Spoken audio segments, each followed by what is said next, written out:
Right now, it is time for us to bring in Mike Cozzi. We'll check sports. The Giants win the pennant. The Giants win the pennant. Hey, Mike. Hello. So the Giants won. I have to say, I did not watch the game at all. I watched some of the end of the game. Yep. And it was just another reminder of why I don't watch football. The Giants scored a touchdown late in the game that was assisted by 3 big penalties against the 49ers. Not 1, not 2, but 3. And at least 2 of them were questionable at best. Oh, God, it was just terrible. There was one play down the sideline where, my opinion, I don't think the defender could have played him any tighter, and they threw a flag on it. There was another one when it was 3rd and 16, and the Giants didn't make the play. They threw a flag on it. So, yeah, the Giants won, but in typical NFL fashion, it was the WWE circus at its best. Not saying that the Giants or the 49ers, either team, is any good, but it's just awful when referees decide the game, and it happens all the time. Well, I'm glad. Of course you are. Because I'm a Giant fan and I got to win. I'm glad, too, because the Giants won a game and they probably won't get the first-round draft pick. No, I think it's a conspiracy by the NFL to keep them from getting the first-round draft pick. There you go. That's what I think. They don't want the Giants to get, I they think don't want to embarrass them because they'll make another bad pick. Hey, Shaquem Barkley's not a bad pick. What about the other ones? Oh, well, they're doing that. What about those linemen that are working in UPS right now? That's right. You got me there, but all I'm saying is the last pick wasn't a bad pick. But anyways, I would much rather the Giants, as a true Giant fan. I know there's Giant fans out there say the season's thrown away. I'd much rather if the Giants could win a few games, get to like 5-11, 6-10. I'd much rather that than 5-11, 6-10. Yeah. They're 2-7. Where are you going to become 6-10? No, but that's what all I'm saying is a Giant fan. I'd much rather them finish the season like that than 2-14. That's all I'm saying. I'm not saying they're going to get there. I'm saying I hope that they get there because for me, I don't. Well, let's see. They play the Bucks, so that's a winnable game. They play the Eagles. That's a toss-up. They play the Bears. They're not winning that game. Uh-huh. They play the Redskins. They're not winning that game. They play Tennessee in Tennessee. They're not winning that game. They play the Colts. It's away, but they can win. And they play the Cowboys. That's a toss-up. So there's a possibility of winning 3 games. Yeah, so that's all I'm saying is I'd like them to win some game. I don't want them to go in getting the first or second pick again. As a fan, I don't. I'm sorry, and I have a lot of Giant fans that disagree with me, but I want them to win as many games as possible. Mm-hmm. So we'll see what happens. I'm sure there's a couple of teams out there that are hoping the Giants win too, so they can get a higher draft pick. Yeah. All right. So anyway, now where else do we go in sports? Last night was the inductee for the NHL Hall of Fame, which I was watching, and they saved the best for last, which was Martin Brodeur. And nice, what a humble guy. Had all his kids there. Some of them were pretty old. And it's just amazing when they show the stats. I mean, I watched him. I saw his first game in a Garden playing against the Rangers when I was like, who's this guy? To seeing him become the goalie that he was. And to do the things he did, the amount of shutouts that he had, and he's by far, in my opinion, the greatest goalie to ever play in the NHL. And I was privileged to watch him play for many, many years.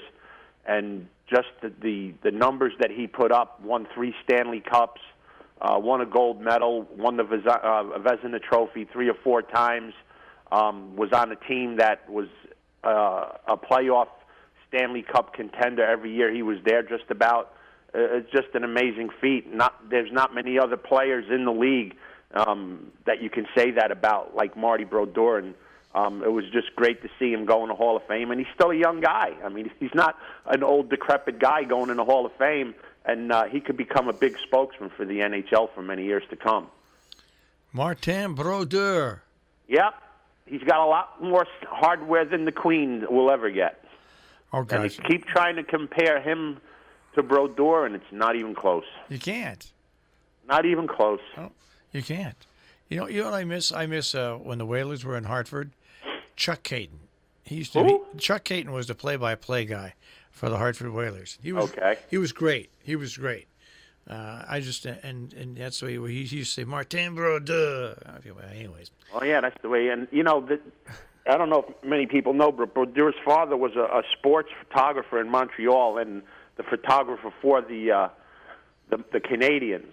So imagine Brodeur being a French Canadian playing in Montreal like early in his career, not only beating the team that he idolized, but his father's working for the other team. That's pretty weird, huh?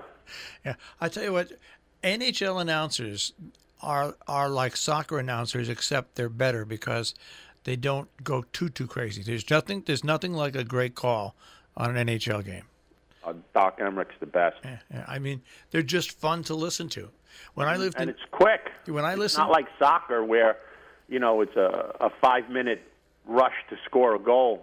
In hockey, it can happen bing, bang, boom. It's in the net. They got to be quick, and they have to know these names. And I think out of all the sports, being a hockey announcer is probably the hardest. It is. When I lived in Maine, I worked at a station called WSCL, named for the owner, Sterling Christian Livingston, so you get an idea what that guy's like. There you go. But anyways, my first week there, there's a hockey game, and they send me out with the equipment. I'm along with the play-by-play guy, right? We set up, and Mike, this is no lie. I have done basketball. I've done play-by-play football. I've done golf, baseball, everything when I worked in Kingston.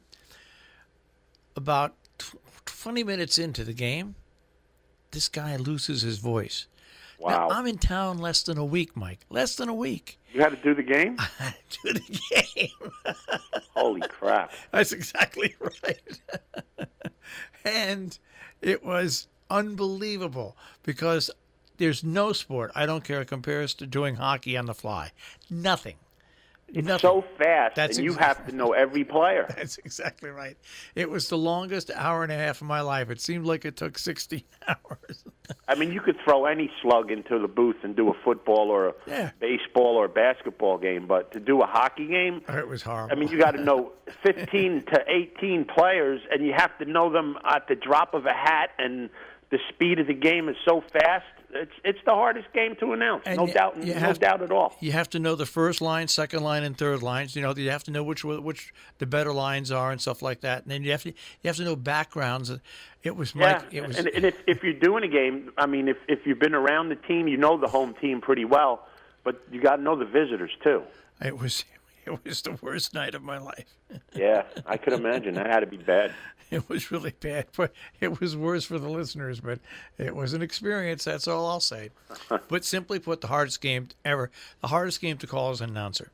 I don't disagree with you on that. Nothing else compares to it. Nothing compares to if you call the game right. I mean, anybody can slug a game and do it terrible, but to do it right, it's impossible. Yeah, and on the radio, you don't know because anything you say could be the truth because nobody's seeing it. Well, I've got a feeling the people that were listening to the radio that night were as confused as I was. Oh, what's he saying? Who is this guy? I was only in town like a week and a half. Who is this guy? Oh gosh, it was horrible. I could have killed that guy. I could have killed him. To this day, my look at him must have like, are you kidding me? It wasn't his fault. I know. Hey, baseball finally came out with an award last night. Which award? Rookie of the Year for the American League. Who got it? Ohtani from the Angels won.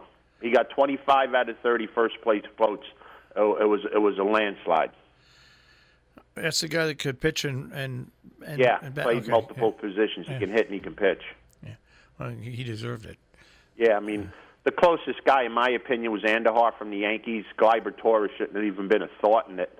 Andujar hit a ton of doubles this year. Didn't produce in the playoffs, but he had a good season for them. But I agree with the pick. I think Ohtani deserves it.